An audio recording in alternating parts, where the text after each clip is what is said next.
Hello friends, good morning. आज हम standard 9 English में एक न्यू चैप्टर स्टार्ट करने वाला है जिसका नेम है reach for the top. Reach for the top ये जो यूनिट है उसमें 2 पार्ट दिए गए हैं। उसमें हम फर्स्ट जो पार्ट है संतोष यादव उसके बारे में बात करेंगे।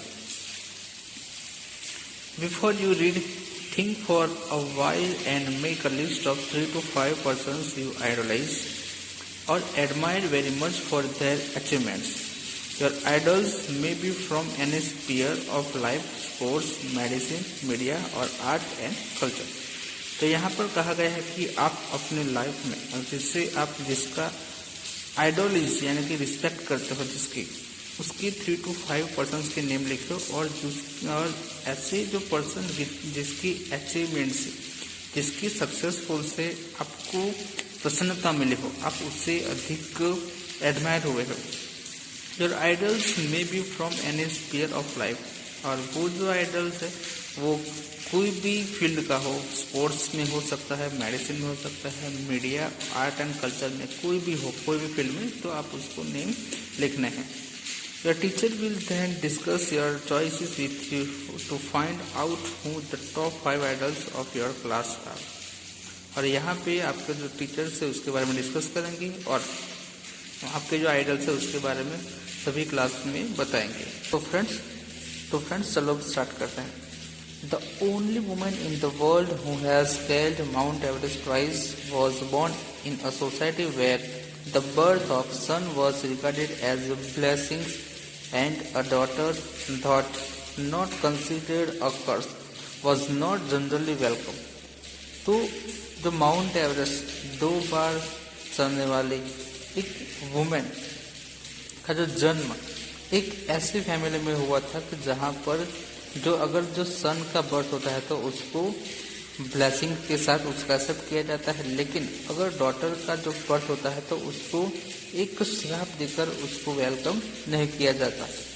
When her mother was expecting Santosh, a traveling holy man, giving her his blessings, assumed that she wanted a son.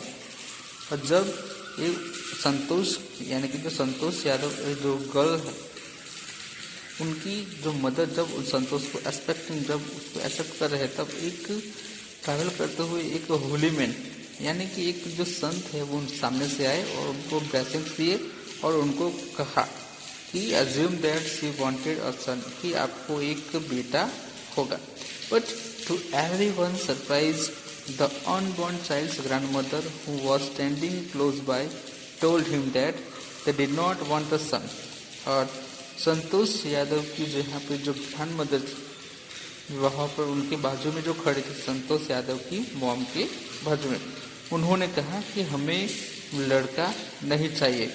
The holy man was also surprise, nevertheless he gave the requested blessing and as destiny would have it, the blessing seems to work. और जो Holi man जो संत था वो surprise हो गया कि सभी जो लेडीज होती है तो उनको बेटा चाहिए और मैंने उनको ब्लेसिंग्स दिए तो उनको बेटा उनके ये जो ब्लेसिंग्स क्यों नहीं चाहिए। He gave the requested blessing and destiny would have it. फिर भी वो जो संत है उनको जो ब्लेसिंग्स देके वो आगे चला और उनको कहा कि आपकी जो किस्मत में होगा तो ये जो मेरे ब्लेसिंग्स है वो वर्क करेंगे। संतोष was born the 6th child in the family with 5 sons, a sister too, 5 brothers. She was born in the small village of Joniawas of Rewari district in Haryana. तो फैमिली के अंदर जो संतोष है वो 5 brothers के साथ एक सिस्टर यानी कि वो 6th चाइल्ड थी एज अ गर्ल, और उनकी फैमिली में 5 जो सन्स थे और वो संतोष को मिला के कुल 6 ब्रदर एंड सिस्टर हुए। और उनका जो जन्म हरियाणा के एक छोटे से रेवाड़ी डिस्ट्रिक्ट में जोनियावास जो विलेज था वहाँ पे उनका जन्म हुआ था। The girl was given the name Santosh, which means contentment. But Santosh was not always content with her place in a traditional way of life. यहाँ पर जो गर्ल का नेम था संतोष का जो हिंदी में मीनिंग है कंटेनमेंट यानी कि संतोष होना। But Santosh was not always content with her place in a traditional way of life. लेकिन यहाँ पे जो संतोष थे वो उनकी जो गांव की जो लाइफ थी, जो ट्रेडिशनल लाइफ थी, उससे वो जरा सा भी संतोष नहीं थी। उसको वो जो ट्रेडिशनल लाइफ जरा से भी अच्छे नहीं लगते थे। She began living life on her own terms from the start, where other girls wore traditional Indian dresses, Santosh preferred shorts. और उसी गांव में जो संतोष थी उसको ट्रेडिशनल वे की लाइफ पसंद नहीं थी, तो वो अपने खुद की जो टर्म्स है उनसे अपनी लाइफ जीना स्टार्ट कर दिया। और जैसे गांव में जो अदर गर्ल्स थी जो ट्रेडिशनल इंडियन ड्रेसेस पहनती थी, और जो संतोष थे वो खुद की चॉइसेस यानी कि जो शॉर्ट्स वो कपड़े पहनती थी। Looking back, she says, now from the very beginning, I was quite determined that if chose a correct and a rational path, the others around me had to change, not me. तो शुरू से ही जो संतोष वो कहती है कि I was quite determined that if chose a correct and traditional path, कि मैं शुरू से ही मैं एक डिसाइड कर सकती हूँ कि मेरे लिए क्या सही है और क्या गलत है, और मुझे जो सही लगता है वो मेरे लिए अच्छा रास्ता है, और अगर मेरा रास्ता किसी को पसंद नहीं है तो मेरे आसपास वो खुद का जो रास्ता चेंज कर सकते हैं, मुझको नहीं। तो यहाँ पर संतोष ऐसा कहती है कि अगर किसी को मेरा डिसीजन, मेरा जो डिटरमाइन है, अगर मैं सही हूँ तो मेरा जो डिसीजन है वो सही है, अगर किसी को गलत लगे तो वो खुद का रास्ता बदल सकते हैं। Santosh parents were affluent landlords who could afford to send their children to the best schools, even to the country's capital, New Delhi, which was quite close by. संतोष के जो पेरेंट्स थे वो गांव में एक अच्छे लैंडलॉर्ड थे, यानी कि एंड संतोष को वो उसके पास की गांव में जो दिल्ली जो सिटी है, कंट्री के जो कैपिटल, उसमें वो एजुकेशन के लिए भेज सकते थे। यानी कि वो एजुकेशन में वो आके संतोष को भेजने के लिए उनके पास कैपेसिटी थी, उनके पास पैसे भी थे और एक अच्छे लैंडलॉर्ड, यानी कि वो अच्छी, यानी कि हम इन शॉर्ट में कहें तो संतोष यादव एक अच्छी फैमिली से, वेल बीइंग फैमिली से वो बिलोंग करते थे, which was quite close by, but in line with the prevailing custom in the family, Santosh had to make to do with local village school.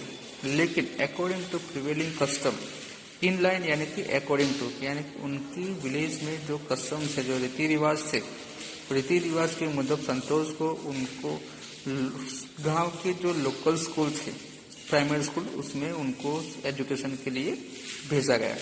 So she decided to fight the system in her own quiet way when the right moment arrived. और तभी जो संतोष ने decide किया कि अगर वो ये जो सिस्टम है, कस्टम प्रिवेलिंग कस्टम सिस्टम है उनकी विलेज की, उनसे उनके साथ वो लड़ेगी अगर कोई सही मोमेंट आए तब।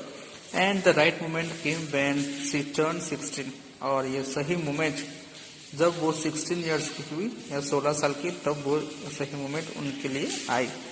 Eight 16 most of the girls in her village used to get married, और संतोष के गांव में जो मोस्ट ऑफ जो गर्ल्स थी, जब वो 16 इयर्स की हो जाती तब उनको मैरिज करवाया जाता था।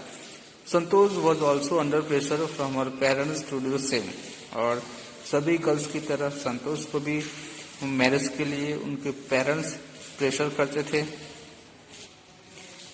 A marriage as early as that was the last thing on her mind, और अब संतोष के लिए मैरिज ही उसकी माइंड की एक लास्ट थिंग थी। She threaten her parents that she would never marry if she did not get a proper education, और संतोष ने उनके पेरेंट्स को कहा कि अगर उनको प्रॉपर एजुकेशन नहीं मिला तो वो कभी शादी नहीं करेगी। She left home and got herself enrolled in a school इन दिल्ली, और संतोष वो घर से निकल के दिल्ली में एक स्कूल में उनको एडमिशन लिया। When her parents refused to pay for her education, she politely informed them of her plans to earn money by working part-time to pay her school fees. और जब संतोष ने वो घर से निकलकर दिल्ली में एजुकेशन लेने के लिए एडमिशन लिया, तब उनके पेरेंट्स ने उनको एजुकेशन के लिए जो फीस थी वो देने के लिए मना किया। लेकिन जो संतोष थी उन्होंने अपने पेरेंट्स को पोलाइटली इन्फॉर्म किया, पोलाइटली यानी कि विनम्रता से, नम्रता से उनको कहा कि to earn money by working part time to pay her school fees. वो पार्ट टाइम जॉब करके वह उनकी जो पैसे कमाएगी और वो जो पैसे से उनकी स्कूल की फीस वो पे करेगी।